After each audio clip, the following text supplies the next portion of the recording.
All right, kids.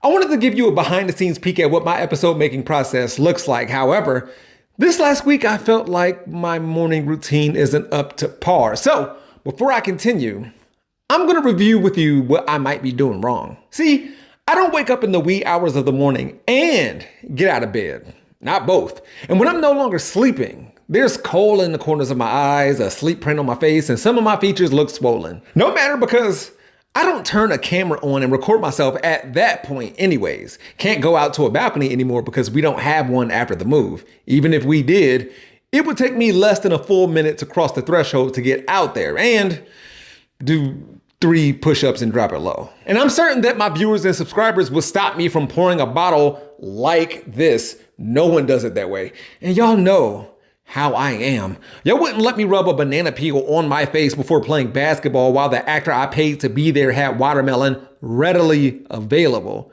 This is the most stereotypical combination of activities I've ever seen in my life. What's next?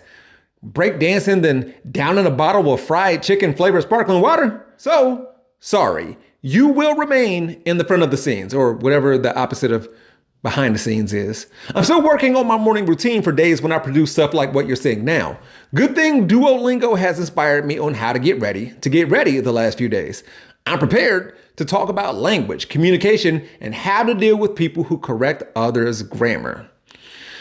With the ice coldness of a face dipped in a bowl of Saratoga.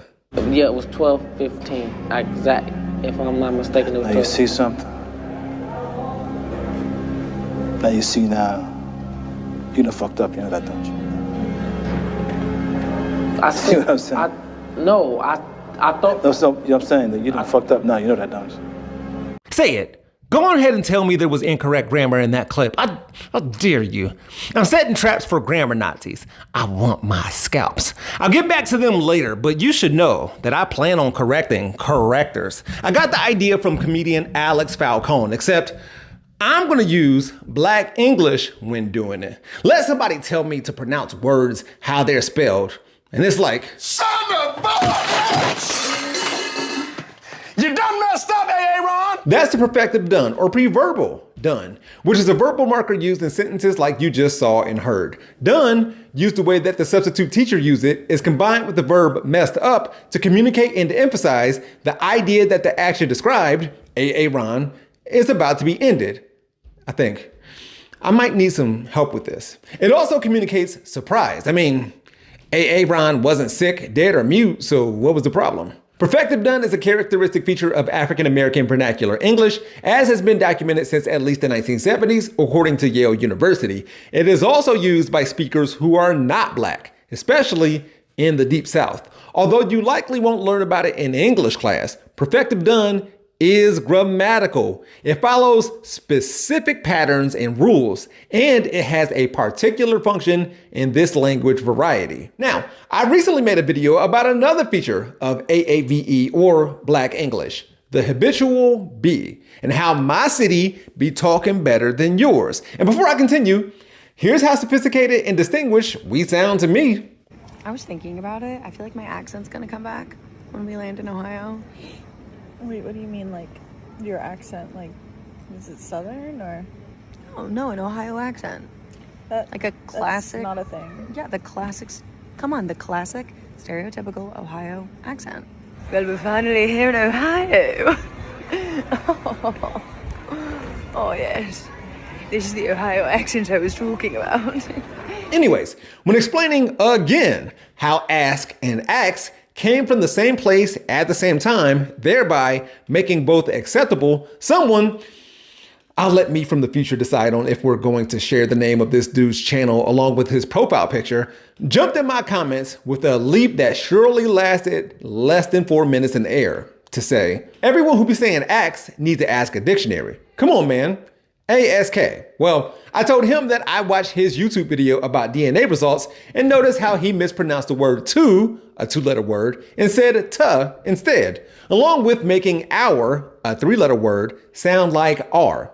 I added that dictionaries define words. And he admitted that I got him, but that wasn't going to stop him from having an opinion, showing me that he's dedicated more to his viewpoint rather than being committed to facts. And for what? Besides, opinions can be bad, stupid, and or wrong. And folks know that they can keep them to themselves, right? Have you heard this theory that if you don't like something, that's okay? And you just don't tell people about it? Right. Apparently, there's this theory that if like there's a movie made or a television show or a book or anything and you don't like it, you don't have to post about it on the internet. Well, then how do people know if I don't like it? That's the thing. People don't need to know. Are people under the impression that overlords dropped us off here on Earth with a book of words that we shouldn't add to, subtract from, or change how we say them or what they mean or something? Even if that book existed in the form of a dictionary that me and people like me are supposed to ask, as a reminder, we tell dictionaries what to do, not the other way around. And English makes less sense than other languages. The letters O-U-G-H can be pronounced so many different ways. How did that happen? Then there's I before E except after C, unless all these other instances, and I recognize that the I before E poem is longer, but still. Also, look, I get it. The English language must be so difficult to learn with all of its silent Ks. There's one silent K in not, two silent Ks in knuckle, three silent Ks in Republican, and four silent Ks in knick-knack. And hey, I have sympathy for those who learned English as their second language, even more for those who didn't get that silent K joke. And I can't stress enough, too many are correcting grammar with rules that we simply made up. Literally,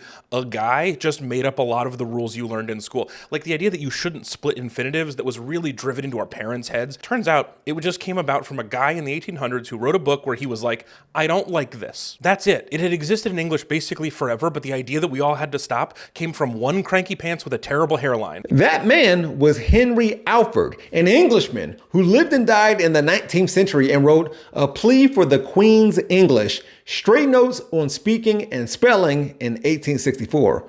We let him dictate what we can and cannot say and how to say it. Language is a construct. I'm not sure of exactly what Alfred claimed about the splitting infinitives rule, but it came about when English grammarians were just trying to make the language more like Latin, which was and is viewed as the more perfect tongue. The thing is, it's just impossible to split infinitives in Latin because they are always one word. I learned about this when reading about grammar Nazis. A grammar Nazi is obsessively strict about formal rules of grammar. Typically, the little, often arbitrary stuff that an old-fashioned teacher would correct a student for, like ending a sentence with a preposition, which is something you can do and get away with.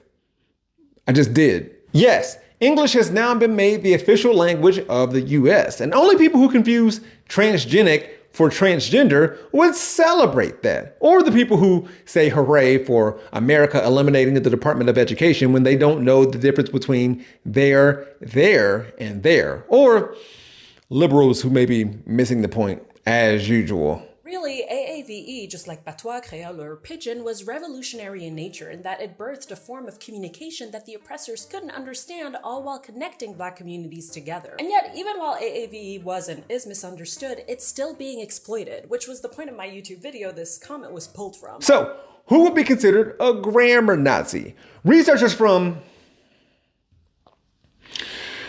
the University of Michigan wanted answers to this question. How does the personality of someone who reads social media speak featuring different styles and outright errors respond to reading what could be or would be considered non-standard English? 83 native English speakers were recruited to participate in the experiment, where participants read email responses to an ad for a housemate that either contained no errors or had been altered to include either typos or certain grammar errors like to versus to also, or it is versus it's. Also, participants completed a 10-item evaluation scale for each message, which measured their impressions of the writer. Then, participants completed a Big Five personality assessment and answered demographic and language attitude questions. Researchers found that extroverts were more likely to let spelling errors slide, while introverts were more likely to be aware of grammar mistakes. Less agreeable individuals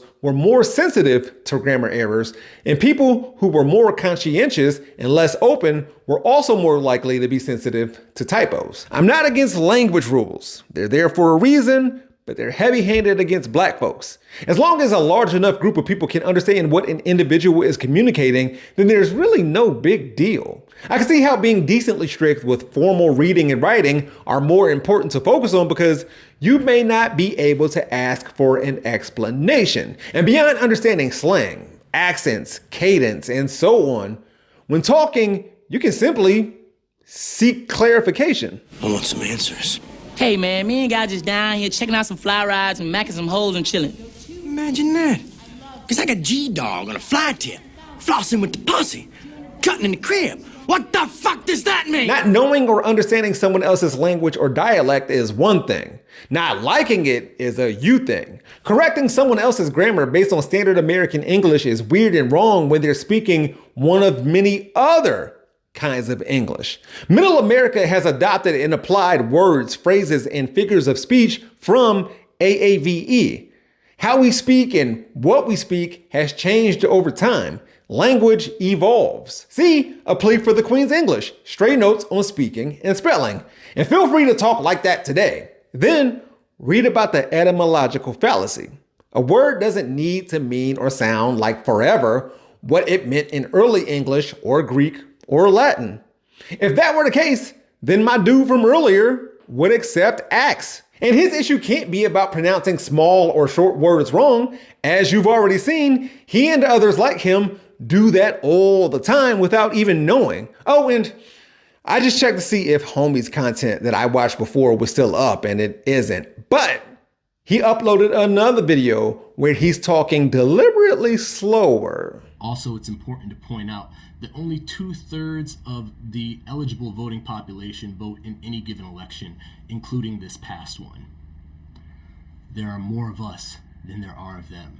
We could share our advice on how to write well without treating people in need of it with contempt. We could try to remedy shortcomings in writing without bemoaning the degeneration of the language. And we can remind ourselves of the reasons to strive for good style, to enhance the spread of ideas, to exemplify attention to detail, and to add to the beauty of the world. That was directed towards sticklers, pedants, peevers, snobs, snoots, nitpickers, traditionalists, language police, usage nannies, grammar Nazis, and the gotcha gang. And if you wear grammar Nazi as a badge of honor, you should be ashamed of yourself. And to be an example of someone being willing to change, I will not use the term grammar Nazi from this point forward. It's off-putting and unnecessary. Someone in the comment section of an article about that topic said grammar Gestapo. And that could work. Now, excuse me. This Ashton Hall dude has been speaking to himself. Yeah, we're gonna be all right.